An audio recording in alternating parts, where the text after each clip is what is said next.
He says, you can't. So anyway, with most people, they don't know how to sell, and sales does equal income. Mm-hmm. So if you're going to be in real estate, it's going to be an interesting market, but for those who can sell, it's going to be a great market. Yeah, I love it. You got to be able to sell.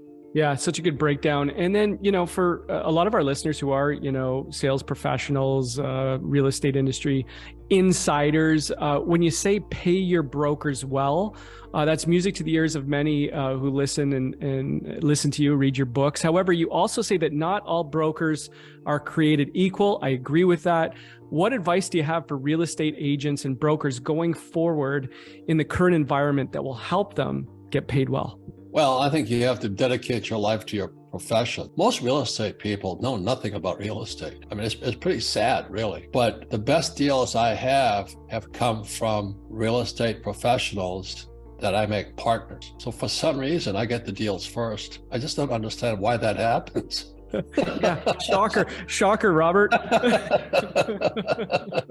Or I could hire the cheapest real estate agent who knows nothing and spend all my day riding around looking at 4-bedroom, 3-bath house, and all that stuff. Yeah. I don't have the time to waste. I'd rather deal with the best.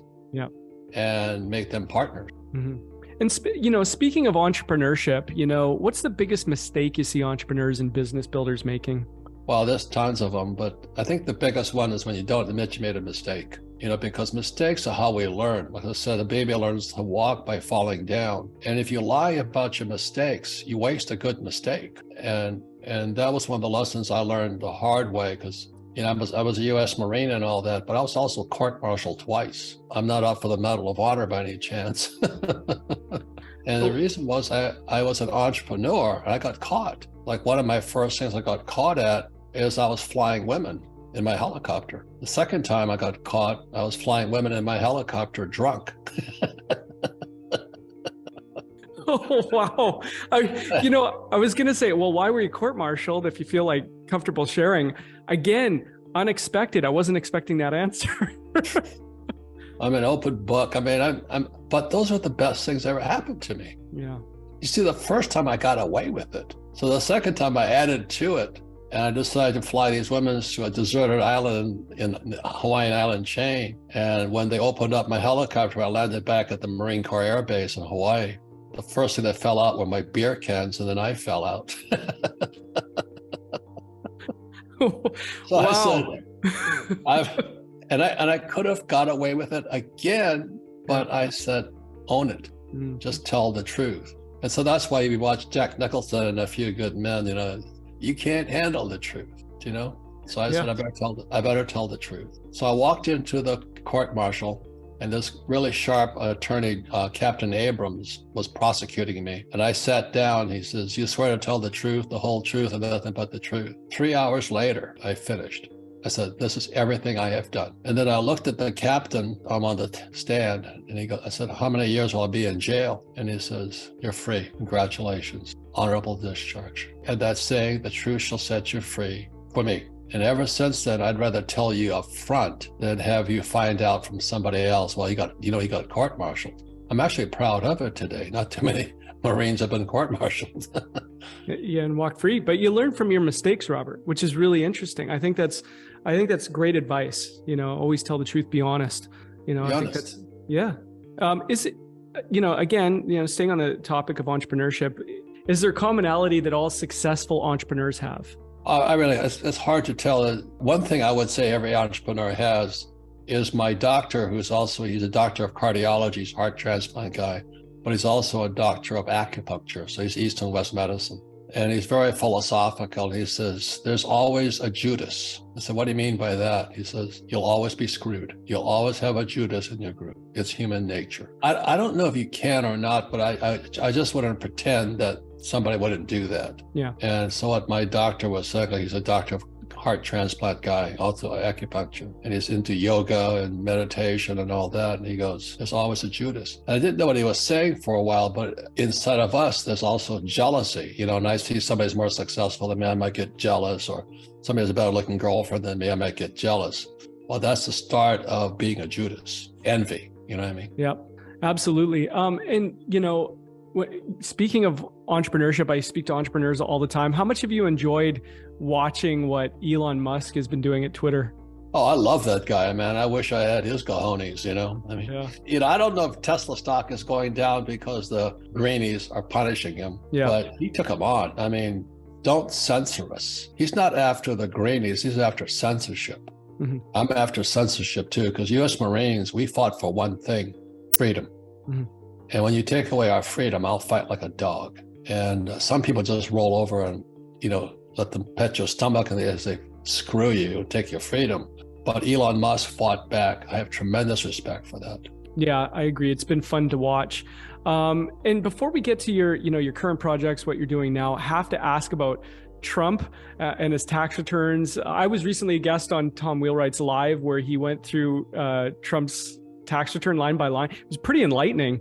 I don't know if you looked at what was released. Thoughts on the current state of the Trump, brand? Look, there's one reason I'm in real estate: taxes. You see, in 1971, when Nixon took the dollar off the gold standard, the dollar became a function of debt and taxes. So the dollar became debt, but it took taxes to pay off the debt. So in 1974, when I came back from Vietnam, and that was the same time that the 401k was installed and the pensions were installed, these things. Who stole my pension? I could see the whole thing formulating. So the reason I took real estate is because real estate, I use debt and I don't pay any taxes. So Trump and I have both shared, the reason we wrote 2 books together, this is one of them, is we use debt and taxes. Now, when he debated Hillary Clinton, she says, you don't pay any taxes. And Trump says, that's because I'm smart. Now, he pissed off average America. But the fact is, the tax laws are written for people who invest in real estate and entrepreneurs. Those are the laws. And Tom Wheelwright will explain that. Yeah. So every year I have to look for new properties to buy, because if I don't buy more real estate, then I'll pay taxes. So the whole capitalist system, and this is worldwide, not just America, the whole capitalist system is designed for entrepreneurs who start businesses and invest in real estate. That's the game, and pay no taxes. Taxes are an incentive. What I mean by that, that you're cheating. I said, but if you donate, let's say, $1,000 to cancer, you get a tax break. Well, the same for real estate, guys. If we invest money in real estate, we get a tax break. Mm-hmm. But you put your money in a 401k, you don't really get you get a fake tax break, or you have a small business all by yourself, you pay the highest taxes. If you go from employee to small business, you pay the highest taxes. So that's what's wrong with people. They don't know anything about taxes. You're going to be an entrepreneur, you better find out about debt and taxes pretty quickly. 100%. What was it like working with Donald Trump? It was joyous, his sons and I are really good friends because we're politically incorrect hunters. And Don Jr. and Eric and I and my friends have spent hours on this little deserted island in the Hawaiian archipelago. There's no running water, no toilets, nothing. And you get to know people pretty well when you're sitting there for 5 days. And all you're doing is you're drinking bottled water, and then the rest you have to catch. So we catch fish or we hunt something down. But those 2 young men are fine young men, unlike this guy, Hunter Biden. We're real hunters. And Hunter Biden, he's that joke. He says, yeah, Dad's pissed at me because he told me to clean out the garage. They found all those top secret papers that they busted Trump on at Mar-a-Lago. And Trump was president and Biden was vice president. Biden not allowed to have those top secret papers. And I know because when I was in the Marine Corps, I was the S2 officer. S2 officers are the top secret officers. So I know how to classify documents. So what Trump did was legal, what Biden did was illegal. And this guy, Hunter Biden, you see him with drugs and strange women or interesting women, not that I blame the boy, but anyway, as compared to Don. Small ebook, big impact, The Wealth Tree. The only 4 ways that will make you financially free forever. Download it here for free.